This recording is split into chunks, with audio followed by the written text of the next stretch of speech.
What up, YouTube? It's the Popsy Director here.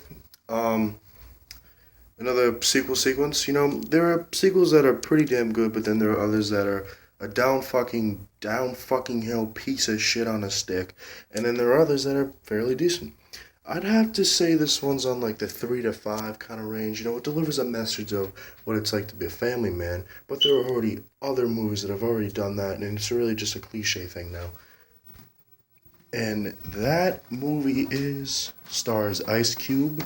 It is. Can you take a guess? Nope, it's not Barbershop. Are we done yet? Now, I bought this movie back in 2007 at FYE at the Braintree Mall before it became Newberry Comics.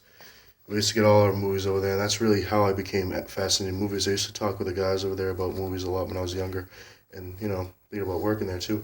Until fucking closed down, you faggots. Sorry, that's a derogatory term for all you that are homosexual. I'm very, very sorry. I forgive myself. So this is the movie, and it stars Ice Cube, Nia Long, two of the kids that I don't even give a fuck about because they're really not in a lot of movies, and the famous John C. McGinley from Wild Hogs. Pretty good movie starring Tim Allen and John Travolta. I can't really tell which one's better because both of them are kind of the same thing. Are We There Yet is more delivered sense of a single bachelor man getting a girlfriend that has kids, and this one is about him marrying the woman he fell in love with that had 2 kids and then has to raise a family. So I guess they both deliver the same message, but they show way too much of this one guy named Chuck, who I find pretty funny, but a lack of sense, more of a 1940s jokester kind of guy. One of those guys you'd see working in like a joke shop. Like, it's corny funny, but it can be funny, you know what I mean? So, let's start the movie.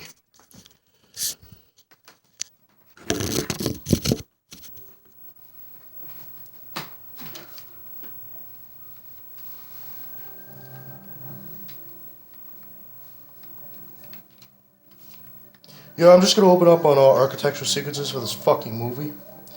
Oh, whoa, whoa, whoa, whoa, whoa! Shut the fuck up. Let's just watch this fucking movie.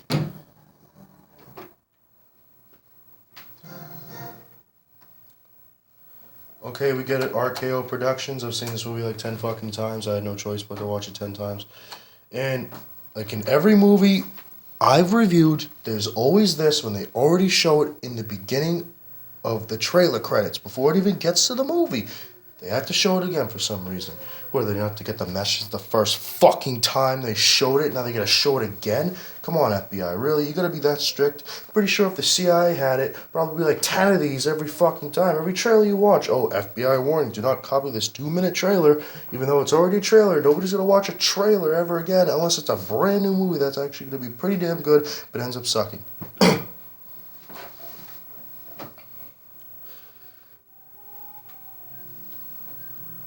Okay, cool, cool, cool. Let's start the movie. It shows this cartoon-like sense. It has, corny comedy in it. It can be funny. There's a lot of innuendo, I should say. It doesn't really deliver that much sense of humor unless you want to consider, a few laughter jokes of him falling in bushes to be pretty funny, I guess. It's just a one-hit wonder laugh kind of thing. You see it once, you laugh your ass off, but then you just kind of forget about it and move on. It's kind of like that. But whatever, cool, like I said, corny cliche cartoons, who gives a fuck? And then starts the movie. Very small apartment.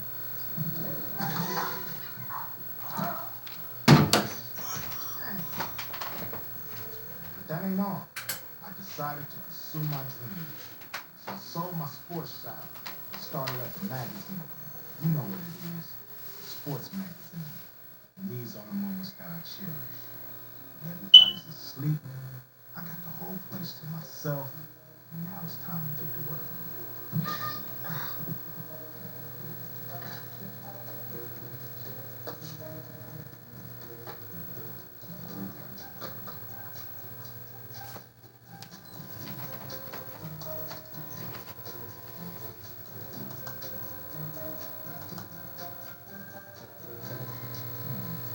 Smack. How was it when you Nothing really to complain about yet because, it's not really a dumb movie. It has an okay plot, I guess. There's nothing really too much to complain about this movie, but the only thing to say is, like they said, they show way too much of one abstract thing, way too much through the movie.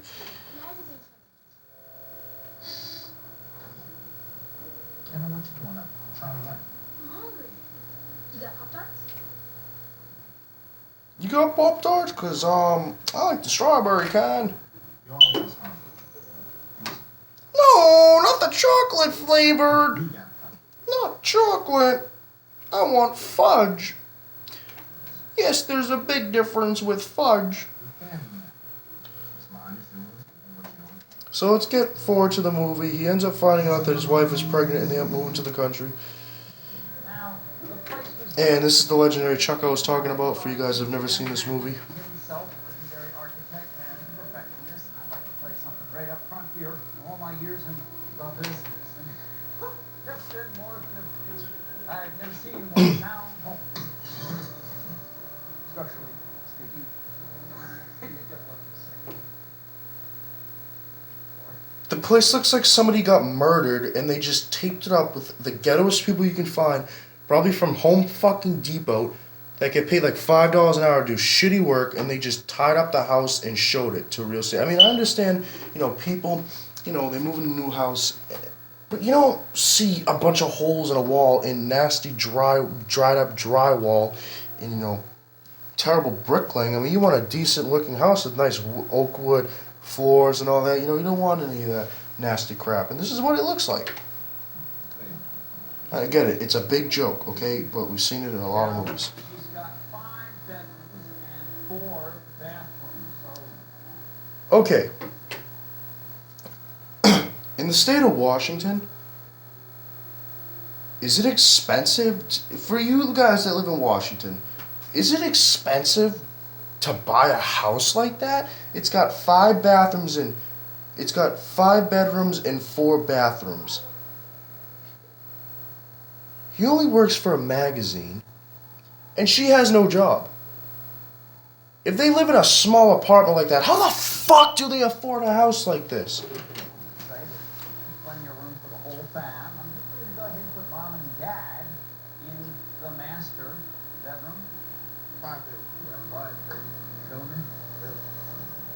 It's big enough for you, baby? Of course, the master bedroom. Oh, God, baby, I'm small foot tub. I always really want to be.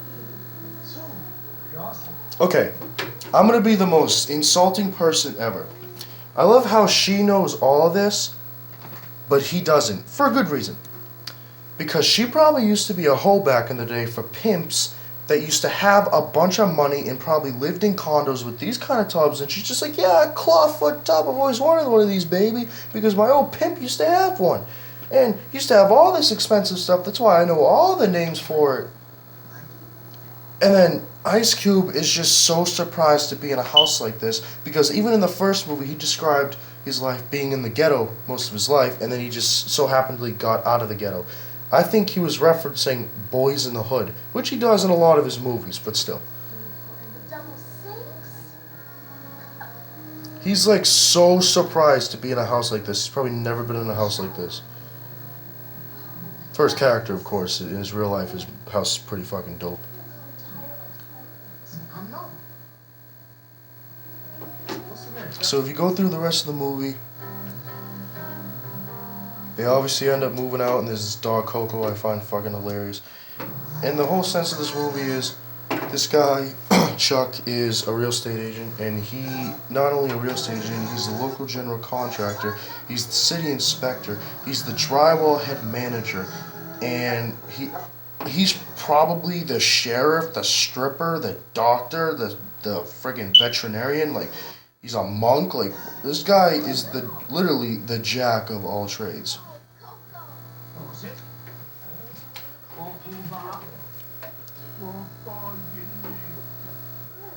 Okay, we get it, this guy's fucking Jesus. Move later through the house, they try to reconstruct his house a little bit more. And then, of course, typical teenage girl shit in a movie, she ends up falling for a guy who she thought was a complete nerd, And then I knew it. I knew it was going to do this. The movie was going to freeze, and it wasn't going to be so good. But it's Sunday, and Chuck ends up moving in next door, for example.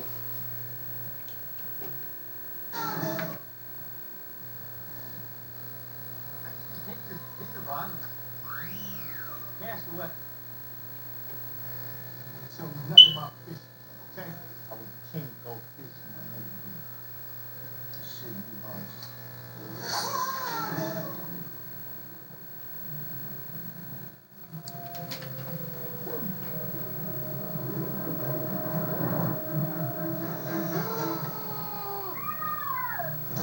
Okay, we got it. It's like Jaws. Why does every movie have to do that? So at the very end, he ends up unreconciling with Chuck and kind of kicks him out of his life.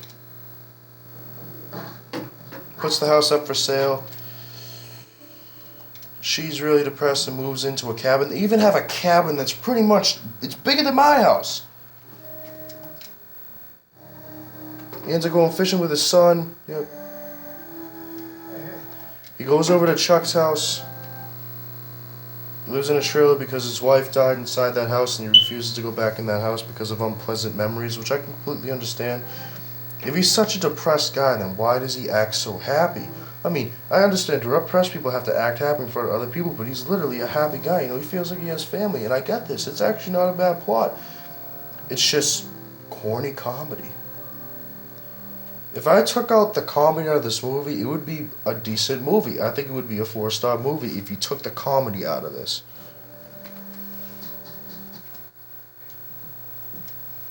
Suzanne, what are you saying?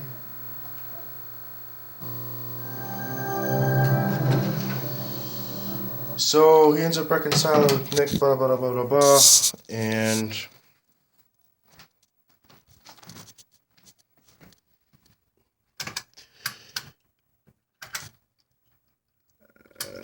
yeah, Bob's the director again. So I give this movie, honestly, 3 stars. I'd have to give it 3 stars because it was a good plot, decent plot. It was a little bit better than the first movie, which was pretty good for a sequel, not gonna lie. It really sums up things that it really would do. Comedy-wise, the first one was better. Plot-wise, the second one. So yeah, Pop's the director, subscribe to me. And if you guys want me to review anything, probably won't. Okay, have a good day.